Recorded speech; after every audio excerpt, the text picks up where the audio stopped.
Rusgas domésticas. De pequena rusga doméstica pode nascer extensa caudal de rixas e aversões. Aprender a ouvir sem contradizer, para aclarar qualquer ponto obscuro em momento adequado, é sinal evidente de compreensão e sabedoria. Auxilia a criança não apenas a sorrir, mas também a se educar. Respeitar os parentes do coração que se nos ligam nas experiências terrestres é valioso preservativo contra desajustes positivamente desnecessários. Evita criticar essa ou aquela minudência menos agradável no ambiente caseiro, cooperando em silêncio para que os senões desapareçam. Nada censures, colaborando para que os problemas sejam resolvidos sem alterações e reproches. Silenciar sobre questões nevrálgicas em família impede a explosão de conversas ofensivas ou inúteis. Não revivas os mal-entendidos de ontem ou de qualquer fase do passado, para que faltas e erros no lar sejam realmente esquecidas. Aprendamos a não gritar e sim conversarmos. Não te esqueças, a união começa em casa, mas a calma geral começa em ti mesmo. Nesta bela lição chamada Rusgas Domésticas, Emmanuel já começa nos alertando que de pequenas rusgas em casa, no ambiente doméstico, podem nascer extensa caudal de rixas e aversões. Para nós tomarmos cuidado com as pequenas rusgas, com a família extensa, dentro de casa, com parentes, com tios, com sogro, com sogra, com cunhado, com cunhada, ou com as pessoas que a gente convive mais intensamente, que pequeninas rusgas podem gerar um distanciamento, um sofrimento afetivo, gerar um emaranhado que depois, para a gente conseguir desenosar, pode dar bastante trabalho. Então prestemos atenção. Aprender a ouvir sem contradizer, demonstra compreensão e sabedoria.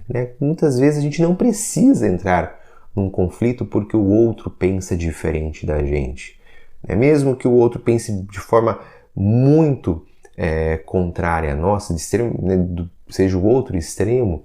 Então a gente aprender a ouvir, a respeitar, a tolerar, para não produzirmos conflitos desnecessários. Isso indica compreensão e também sabedoria. Auxilia a criança não apenas a sorrir, mas também a se educar. A importância também dos limites, a importância da educação no sentido de que também nós ensinemos os nossos filhos, as crianças, desde pequeno a evitar a questão da crítica desnecessária, a evitar a questão do remorso, de ficar reclamando. Então, também esses são fatores importantíssimos na educação dos pequeninos. E respeitar os parentes do coração, que se nos ligam nas experiências terrestres, é valioso preservativo contra desajustes positivamente desnecessários. Então, quando a gente consegue tolerar, consegue aceitar o diferente, ou aquilo que a gente não concorde, a gente evita conflitos desnecessários. Então, é como se a gente evitasse problemas, que são problemas que a gente não precisaria passar, que muitas vezes a gente acaba criando em função de não tolerarmos, de não aceitarmos as diferenças alheias. Evita criticar essa ou aquela minudência menos agradável no ambiente caseiro, cooperando em silêncio para que os senões desapareçam. Então, dentro de casa, às vezes algumas picuinhas, como a gente, essa louça, aquilo, quanto desconforto emocional isso não gera. Então, a gente evitar né, algumas minudências, né, que geram tanto desconforto dentro de casa. Nada censures colaborando para que os problemas sejam resolvidos sem alterações e reproches. Então, quando surgir um problema, ao invés de a gente perder tempo e energia falando, mas também se tivesse feito isso e aquilo, porque tudo eu, porque quando a gente entra nesse movimento, o problema fica muito maior. Agora, quando a gente foca na resolução, né, quando a gente vê o problema já está resolvido e o desgaste foi muito menor. Silenciar sobre questões nevrálgicas, né, aquelas questões que estão ali às vezes há anos, há muito tempo, que se repetem, que nunca se resolvem. Silenciar sobre elas, não ficar revivendo-as a todo momento, em família, no convívio familiar, impede a explosão de conversas ofensivas e inúteis. Não revivas os mal-entendidos de ontem ou de qualquer fase do passado, para que faltas e erros no lar sejam realmente esquecidas.